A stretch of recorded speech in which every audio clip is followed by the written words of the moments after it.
Oh, hello. In a little over 1 week, you are invited to come down to GP Indianapolis and at the Indiana Convention Center on Sunday, January 21st, play Paper Pauper with me, the professor, at GP Indy. We just had our first huge success at GP Santa Clara with over 120 people showing up on Sunday to play Paper Pauper. Well, Indianapolis is next, and so if you're in the area, grab those Pauper decks and come on down.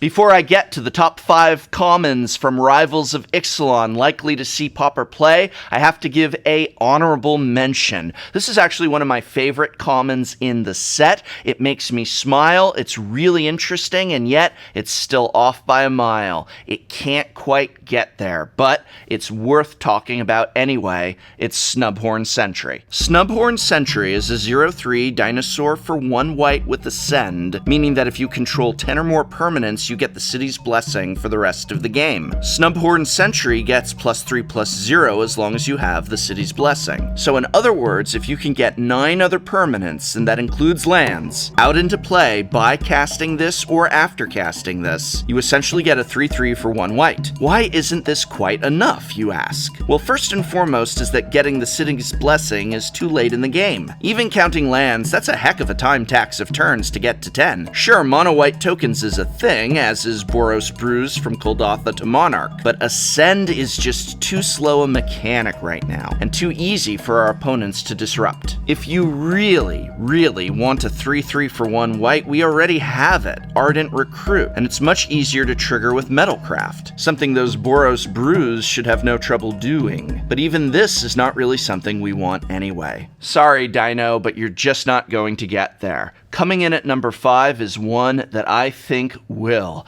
That's nice. It's gotta go in a lot of interesting decks, and that is Frilled Death Spitter. Frilled Death Spitter is a 3/2 red dinosaur for 1 red and 2 that has Enrage, where whenever Frilled Death Spitter is dealt damage, it deals 2 damage to target opponent.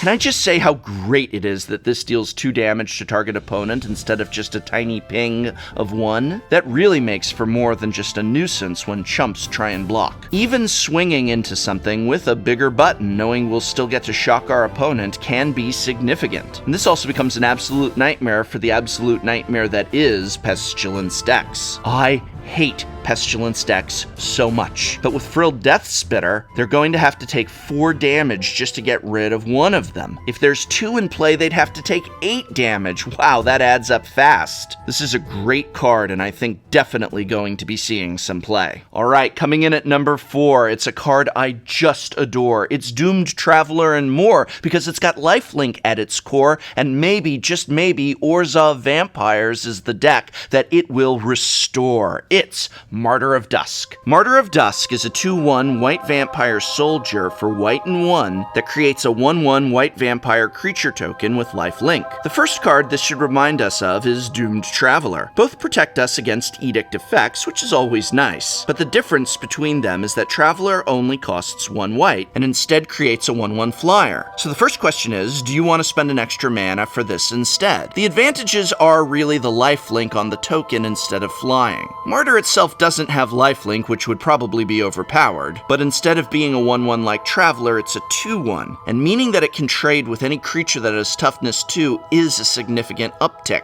And yet, I don't think this will replace Doomed Traveler, but I think it makes for a great addition to Traveler for any deck such as Aristocrats that's going to want more pieces to die and sack. Aristocrats is a deck that doesn't really have a prominent place in Pauper presently, but maybe it will when you consider combining this with cards like Falconwrath Noble, which is a common. And then we have those proper pieces for Aristocrats to make a solid presence in the Pauper meta. And if you think that last pick had me grasping at straws, then you must think of me as some sort of scoundrel. But next is one that is the real deal. A brand new bauble for an old favorite, and that is Grasping Scoundrel. Grasping Scoundrel is a 1/1 human pirate for 1 black that gets +1/+0 as long as it's attacking. Mono black has fallen a bit to the wayside as of late, so there's nothing like an early game pressure piece to help put it back on top. We can block if we need to with Scoundrel, but being able to attack into creatures with 2 toughness is a great value at 1. I don't feel this is by itself an overwhelming card for mono black, but sometimes the things that can put a deck back on top tier are not the cards that weigh in pounds, but rather ounces. This lowers our curve, going turn 2 into Witches, and then turn 3 into Oubliette, all while accelerating our aggro and replacing more lackluster offerings at 1. Alright, our number 2 pick is very interesting. It's a black card, but I don't think black decks want to run it.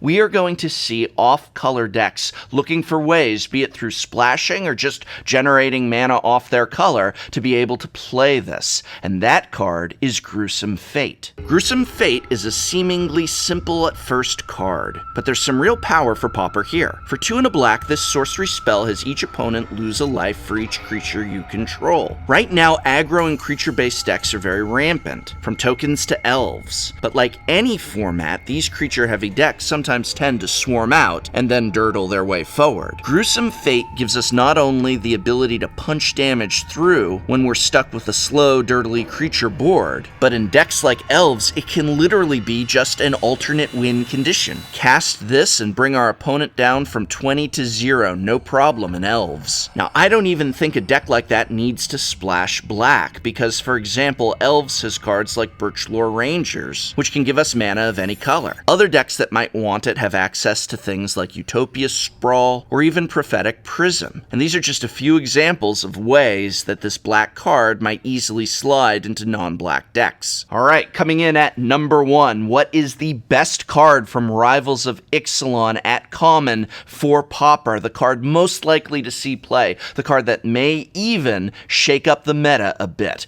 Well, it just happens to be the card that they gave to Alex Ullman, Pauper Expert, to spoil for the set. Wow, what a crazy random happenstance. The best common in the set just happened to go to the Pauper fanatic and expert Alex Ullman? What do you know? I'll link to Alex's article in the description below, but I want to spend a few minutes talking about this card as well, because I think it's going to go far. Dusk Legion Zealot is the real deal. I think this is in many ways the apotheosis of a perfect common. It's not over the top, but it's right where we want it to be. For black and 1, it's a 1/1 vampire which reads, when Dusk Legion Zealot enters the battlefield, you draw a card and you lose 1 life. Wow. Remember, mono black once was the dominant deck of Pauper until it recently got pushed to the Outlands. Zealot lowers the curve perfectly. It gets a creature on the ground much earlier than decks could, while still trading a life for a card, giving us early game advantage. The obvious comparison here is going to be to Sign in Blood, where we lose 2 life and get 2 cards, and yes, I suppose in a pinch can hit our opponent for 2. But what I like about Zealot much more is that with this 1 creature on turn 2,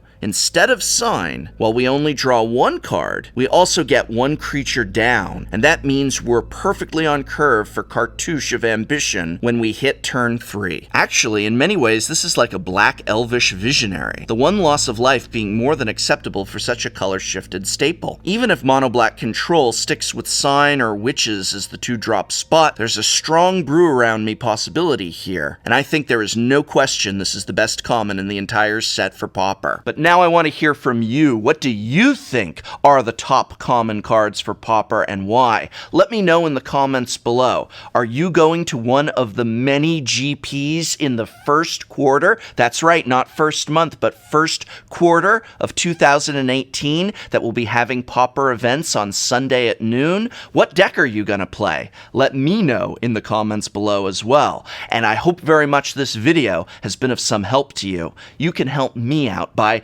ringing my bell. Go on, you know you want to. And this video is brought to you by my and many other people's local game store, Card Kingdom, a brick-and-mortar pillar of this community, as well as the Patreon support of viewers such as you. These are the people that keep Tolarian Community College going and growing strong. So thank you.